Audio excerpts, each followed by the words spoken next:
Hello and welcome. I'm really excited for this episode today because we are talking about something I come back to a lot, and that is core values. Because on the surface, they're meant to help you understand yourself so you can make informed choices. But for those struggling with chronic career misalignment, the way they are often approached can keep you from aligning to work that truly fits you. We'll get into why in this episode. The full transcript is available at theactionwithin.com/5. Welcome to The Action Within, the podcast for quietly ambitious women who feel lost in a career that's never felt right. I'm Lindsay Pereira, career alignment coach and mentor, here to guide you as you reconnect with yourself and understand what's truly driving your career choices. Each week, we'll explore reflection, insight, and practical tools to help you let go of a work identity that doesn't fit and move towards a career that aligns with who you really are. Subscribe to discover your patterns, rebuild self-trust, and take intentional steps towards the career and life you want. You've probably heard about core values. Most people first come across them at work. They are the words that companies use to describe what they stand for. Things like innovation, integrity, and respect. But when you really look at them, they are often abstract. The kind of words that sound good, but don't really tell you much about ways of working or what really matters to them.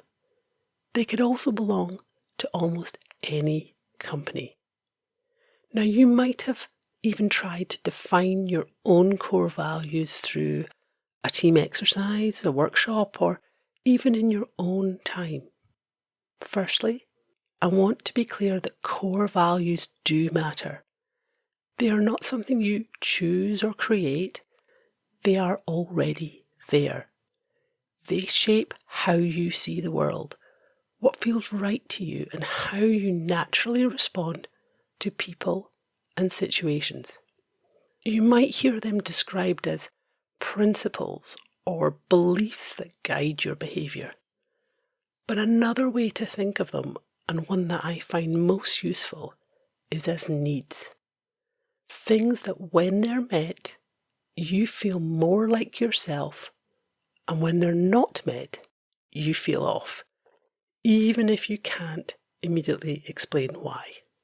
This idea builds on work from Abraham Maslow, who referred to being values, the things we're naturally drawn towards once our basic needs are met.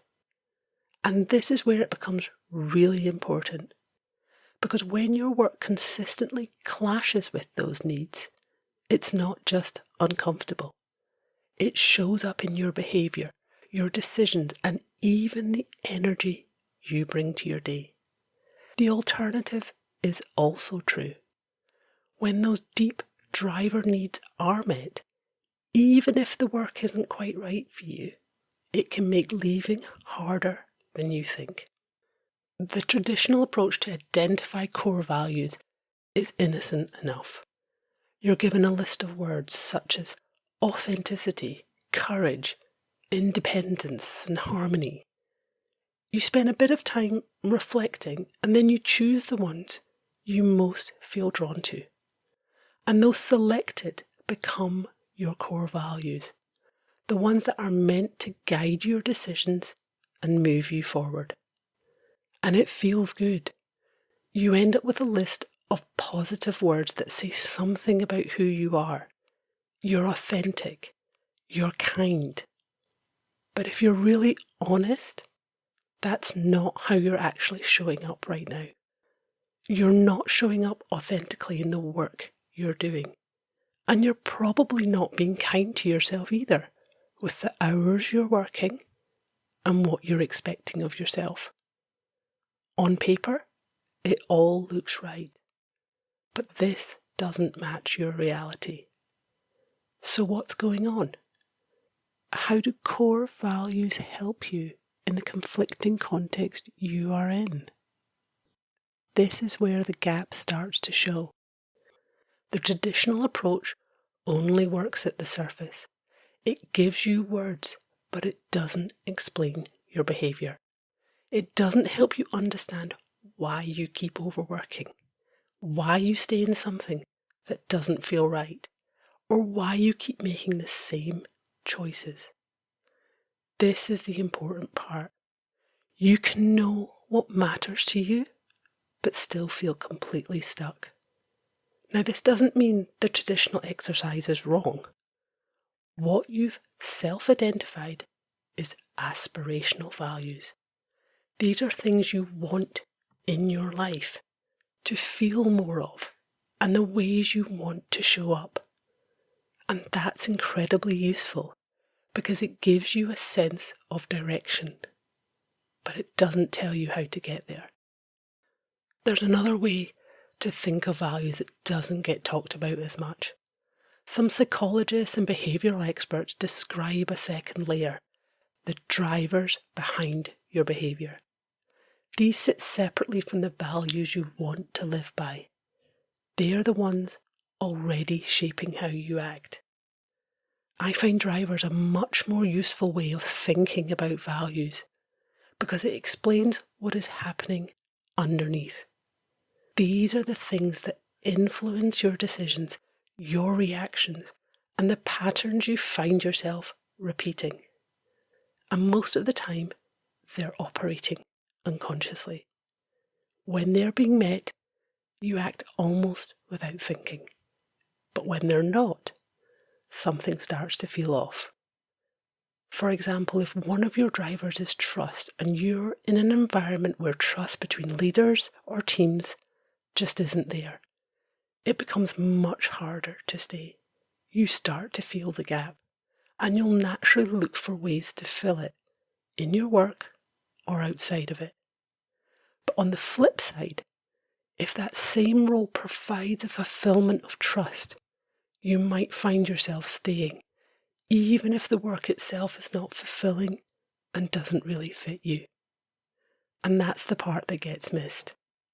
Because if you don't understand what's actually driving your behaviour, you can keep making decisions that look right, but don't feel right.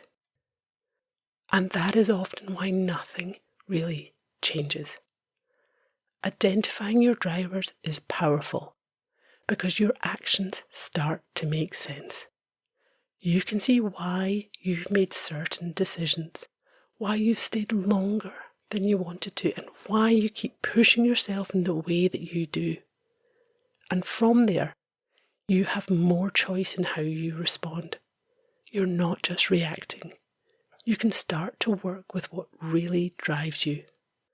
An interesting aspect is that these deep drivers aren't always the nice, front-facing values you choose for yourself. They can be uncomfortable to admit. This is what makes them real and meaningful. And that's often why they're harder to identify on your own, because it means being honest about parts of yourself that you might usually avoid or downplay. I've been there. I selected very nice values and still felt stuck. But when I eventually looked deeper, I started to understand more about how I operate and what really drives me. Turns out, one of my key drivers is achievement. I like to achieve things. Once I could see this, I could make sense of how I worked, the decisions I made, and why I stayed in roles that didn't really fit me. Because even when the work wasn't right, my achievement need was still being met. Now, I don't ignore it or try to change it. Knowing that achievement drives me helps me be more intentional about my professional choices. My own career alignment has been possible because I now understand myself, and by leaning into these drivers, I have been able to embrace change, overcome challenges, and face something new, such as starting this podcast.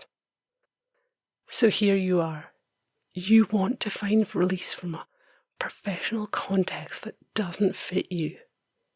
The key is going deeper. This is what I do with my clients in my Embrace What Drives You single session. Both the discovery and awareness are eye-opening. They help my clients look honestly at what fuels their fire and keeps them stuck. It's the key they need to unlock their future. There is a quote I love by Patrick Lencioni, an American author and leadership speaker. A core value is something you're willing to get punished for. In this context, it makes the distinction clear. Aspirational values point to what you want to express, while key driver values show what is shaping your behaviour. The latter is what needs to be worked with. Now, to get you thinking, take time to consider the patterns in your career. What keeps showing up? What pushes you to do more, to have more? What key moments shaped your decisions? And the big question, what in your behaviour are you willing to get punished for? As I said before, often the deeper drivers aren't the nice values you expect. They can be confronting. But when you face them, something incredible happens. What once felt uncomfortable becomes a beacon, an ember of your unique design. Embracing your reality in this way doesn't just make change possible. It makes it and you powerful.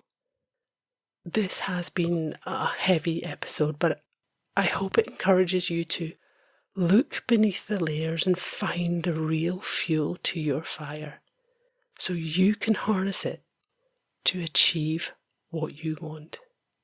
If you find this hard to do on your own, I am here to help. I offer a single 90-minute collaborative session to help you embrace what drives you. You can find out more at theactionwithin.com/embrace.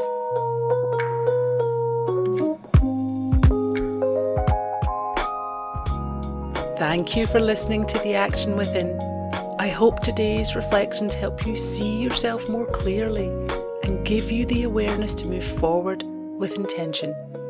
You can find the full transcript, additional resources, and ways to work with me at theactionwithin.com.